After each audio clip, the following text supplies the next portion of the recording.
श्री राधे गुरु जी।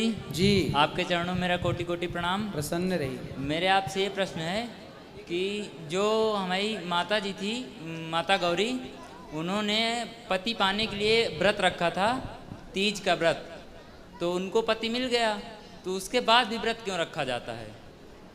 ताकि जो व्रत रखे उनको अच्छा शिव जैसा भोला भाला पति मिल जाए। तो पति मिलने के बाद भी व्रत रखना जरूरी है?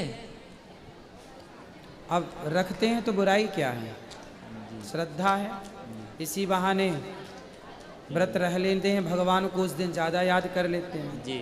जिस बहाने भगवान को याद किया जाए वो काम कर लेने में बुराई क्या है। जी गुरु जी। तो दूसरा प्रश्न गुरु जी मेरा ये आपसे था कि जो हमारे राम जी थे, जब उनको वनवास हुआ था, तो वो यहाँ से जब यमुना के तट पर पहुँचे तो उस घाट का नाम था श्रृंगबेरपुर। तो श्रृंगबेरपुर से राम जी चले तो वो किस घाट पे जाके उतरे थे? श्रृंगबेरपुर से भगवान तमसा नदी पहली रात्रि विश्राम हुआ। जी गुरु जी। फिर श्रृंगबेरपुर पहुँचे। जी गुरु जी। फिर वहाँ से प्रयाग के पास गंगा जी पहुँचे। जी। पहले गंगा जी पहुँचे। जी गुरु जी। जहाँ केवट से भेंट हुई। जी। तो इस स्थान का क्या नाम था गुरु जी?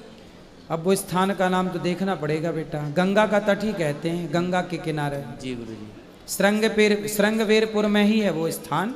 जी गुरु जी। श्रृंगबेरपुर के नाम से ही जाना जाता है। जी गुरु जी। श्रृंगबेरपुर में ही गंगा है, वहाँ पर प्रयागराज के थोड़ी पहले वो स्थान है। गुरु जी, मैंने सुना ये है कि जब राम जी उस पार पहुँचे थे, हाँ। तो उन्होंने सीता मैया को देखा था। तो सीता मैया ने देखा कि इनके लिए उतरने के लिए घाट नहीं है, तो सीता मैया आके उन्होंने एक मुट्ठी बालू रख दी थी। तो उसको बालू का घाट ऐसे कुछ बोलते हैं। बोलते होंगे।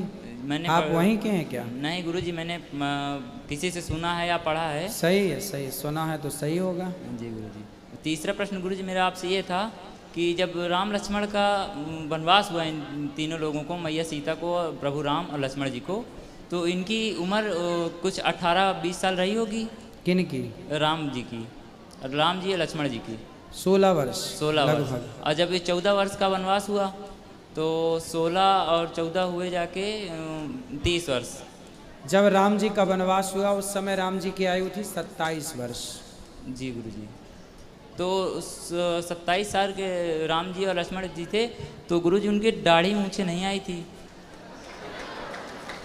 तो आप क्या चाहते हैं कि दाढ़ी मूछ आ जाए? नहीं आनी चाहिए, सबके आती हैं, क्योंकि वो सबके आती है इसलिए कि सब मनुष्य हैं। जी गुरु जी। राम के नहीं।